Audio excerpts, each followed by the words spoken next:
People are like, why are you single? And I'm like, well, it's because I'm only lovable for a period of 3 months max. Yeah, and that doesn't really work for long-term relationships because people are like, I like you. And I'm like, I know. Give it 3 months. And then they don't want to be with me anymore. So that's why are you single? Well, thanks for that PSA, sweetie. Now we know to just pump and dump. I love when men use this stat as some sort of gotcha, when really all it's saying is that women would rather live in almost poverty levels with less access, with less opportunities than their male counterparts, than stay another single minute in a marriage that doesn't serve them. What? In a marriage that doesn't serve them. And here's yet more confirmation that some women get married just to have a butler that they don't have to pay. That's what that means, because in every single regard, women fare worse after divorce. They make less money. They have less access to housing. They have less access to job opportunities. They end up taking on more childcare. And they're still filing. They're still willing to live that life. Take the... Oh, shut up. Sweetie, even if what you're saying would be true, and not a giant stinking pile of bantha poodoo, because most women in divorce get alimony and child support and get to keep the house, while the ex-husband still pays the mortgage on it. Because in divorce, you lose half of your assets. You lose your car, you lose your boat, you lose your house, you pay child support. In some cases, you pay alimony. And you know what? She gets to keep the house, and she gets to drive around in her car, and she gets to have her new boyfriend over to the house. Man, that's messed up. But let's pretend what you're saying is true, and most women prefer to destroy their families with divorce rather than work on their marriage, and they end up living in poverty. By your logic, most women are unreasonable and make stupid decisions that end up hurting them and their kids. How dare... See, what you're saying is kind of like a woman goes to start her car and she gets that little wrench light in the dashboard, which means the car is due for its yearly maintenance.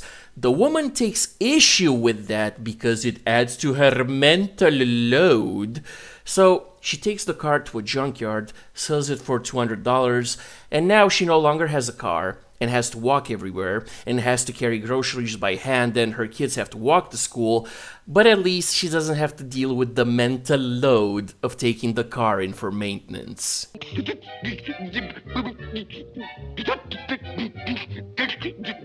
Yeah, crap like this is why women can't be space marines. Who are dating men, if you're out for a first date and the guy you're out with does not pay for dinner or drinks, is that a deal breaker for you? For how many decades are you guys gonna ask this question incessantly, over and over and over? Like from the time I uttered my first feminist thought. Ugh. Brother, ugh. 30 years ago. It's the response from men, it's always, yeah, but like, does he have to like pay on dates then? Does he have to pay on dates then? Like, we've already talked this to death. We've explained how women are expected to invest a lot of money in our appearance, our hair, and our nails, and our makeup, and our clothes. Sweetie, listen. If a woman spending all that money just to look like a solid 3 out of 10 on a good day leaves her too broke to pay for her own meal, Pathetic. she has two options. Option 1, she could stop being ugly. Or option 2, she could stop lying about her looks, take the 90% drop in potential men she could have access to, and simply date in her lane. We've explained how there's still a gender pay gap. What? We've explained how there's still a gender pay gap.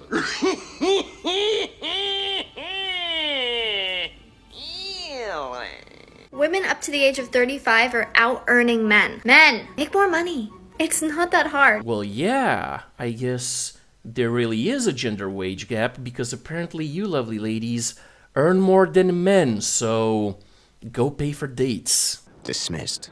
We've explained. Dismissed! Okay, I have a question for you that needs a really honest answer. Do men do nice, kind things, like be helpful and available for women, without wanting anything in return. And I don't mean current boyfriends or husbands or like a brother or a father. I mean just, I don't know, like maybe a neighbor or something. Do they offer to do kind, genuine things for you without wanting anything in return, or like without an ulterior motive? No. Sweetie, I thought you strong and independent women didn't need men. Do we need men? No. Do we need men? Honestly, no. Do we need men? No. Why? Because they suck. Do we need men? No. So, of course your male neighbor would not help by taking your groceries inside or fix your flat tire. Not because he'd expect some box that you're obviously not gonna give him, but because in 2025, helping a woman do basic adult tasks means taking away her independence. What? And, you know, me being the male feminist that I am, Every day, more lies. would never do that to a woman. Ladies, I'm just here to tell you that if you're not using weaponized incompetence, you should be, okay? It's a win-win. It's a win-win for you and for the man at hand. You get what you want done, and they get to act like they are super smart or tough or whatever it is and helped you do it. Sweetie, in case you weren't paying attention 30 seconds ago, we're not gonna help you do anything. And that should probably like fill some of their male hierarchical needs, right? Because aren't they supposed to like want to help women and do things that matter? I don't know. They're supposed to do things like that. We're not supposed to like fill our tires and like that. And they already think you're stupid. Indeed. So you may as well act stupid. And confirm you are. It's sad, isn't it? Embarrassing. What time is it? What time is it? 12:44 and you're laying in bed? Go to war. Do something. Go build something. That's an ick right there. I walked in and you're just laying in bed like Charlie and the Chocolate Factory's grandpa. Get up. Kaylee, shut up or I'll feed you to Nancy Pelosi. Get on your Zoom.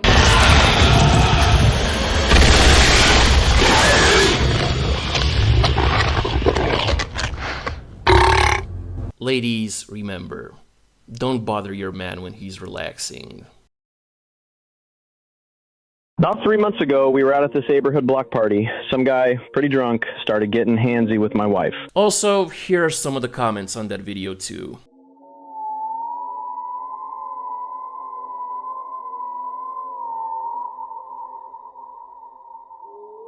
I'm not a big guy, but I stepped in, told him to cut it out. He swung first, and yeah, I caught the worst of it. Broken nose, jaw wired shut for a bit. Since then, it's like something shifted. My wife's polite, sure, thanks for dinner, good night, all that, but the spark, gone. She avoids eye contact, flinches if I hug her, says she's just tired. Nope, she's disgusted. And it just goes to show that, for all their talk about emotional intelligence and being the more empathetic gender, all this woman can do for her husband, who got his face broken trying to defend her, is show him constant disdain. Hey, I'm not surprised, And this is the part that messes with my head. She's suddenly the one staying late at work, taking the kids to her mom's every other weekend. I don't like where this is going. I keep replaying that fight, wondering if seeing me get flattened made me less safe, less attractive. I'm proud I defended her, even if I lost, but now I'm scared I lost more than the fight, you know? I don't want to pressure her, but I'm worried I'm turning into a roommate who pays the bills and tells bedtime stories. I guess I'm asking, is this normal trauma fallout? Do wives sometimes like pull back after seeing their husbands hurt?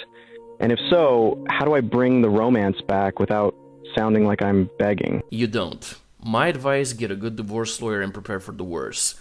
Now guys, the thing is, This whole situation is partly his fault. What? For the simple fact that he obviously didn't know how to fight if some drunk dude managed to connect on him with a knockout punch. Now, I'm not saying him defending his wife is wrong, quite the opposite, but being a man who doesn't know how to fight is also very wrong, because at some point in life, you're gonna have to protect a loved one, and if you don't know how to fight, and you don't know how to properly assess a dangerous situation and take the correct approach, this is what happens. You got knocked the fuck out! And even though his wife's behavior post-knockout is absolute crap from an emotional standpoint, from a pragmatic and biological standpoint, it's normal. Now, of course, this could have been a crap test on her part, or she could have been cheating on her husband with the drunk guy, or maybe it's none of that and the drunk guy was doing drunk stuff. The thing is, she's a woman. She obviously can't fight the drunk guy.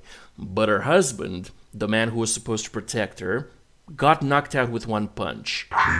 Which means the drunk guy could have done anything to her after that, unimpeded by anyone. And it's not just the fact that her husband lost that fight, he didn't even put up a fight. And it's obvious that he can take a punch. So, yeah, nothing dries up a woman more than a man who can't protect her. This post was fact-checked by proper OK Gates. That's the fucking truth right there, mate. Now, as to what a man can do in a situation like this, as I said before, not much. But regardless of whether or not his marriage survives, that guy needs to get his ass in the gym, build his body, and most importantly, take up kickboxing, or Muay Thai, or Krav Maga, or any real martial art. Maybe film himself winning a match or two, and maybe, just maybe, there's a 1% chance that his wife will notice that he's building himself into a man who can protect her, and she might not divorce him. It's a bold strategy, Cotton. Let's see if it pays off for him. There has been an epidemic of women cheating on their husbands with jiu-jitsu instructors. Hit me with it. You go into the jiu-jitsu school and your wife watches you be completely infantilized and emasculated by some big buff Brazilian guy. These details feel oddly specific, don't they? Ties you in knots and then makes you tap out several times. Not just once, but several times. And she gets in there with him. Oh, honey, I'm going to class without you this week. And she's now on the ground grunting. Yeah, so, I'm sorry that happened to you.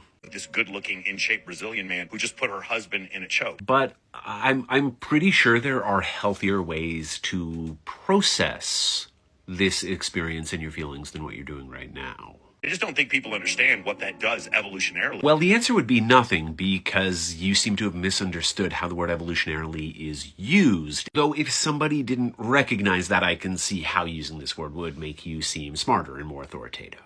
If you don't believe me, look it up. Obviously, it happened. Tom Brady's wife left him or cheated on him with a Brazilian jiu-jitsu instructor. And we should also note that she's denied it. And we don't believe her. But comrade, the vast majority of times, a woman seeing her man being physically dominated by another man will lose attraction for him, as shown in the previous video. And whether that happens in the dojo or on the street doesn't matter that much. Now, here's an interesting fact that you obviously don't know about women, because I don't think it's something you can do.